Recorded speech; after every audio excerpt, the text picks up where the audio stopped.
One of the common complaint situations I hear from my clients is that there are shoes in their closet they can no longer wear, and they mourn the days when they could wear those higher heels. So I have this really great tip. Maybe you don't have to get rid of them just yet.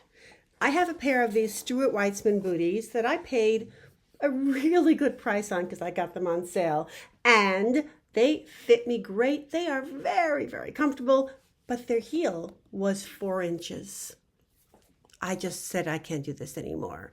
And so I went to the shoemaker and I asked him, how much can you take off? And he took off half an inch. And because it's a wedge, the heels are now really only about 3 inches tall. I can do that on special occasions. And because they're comfortable, it's no big deal for me.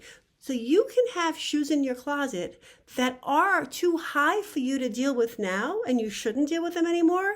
But if your shoemaker can take half an inch, maybe more off, it's worth it. So for $15, I have a pair of shoes that I can actually wear. Try it out, check it out, find your local shoemaker. It's worth it. Save those heels.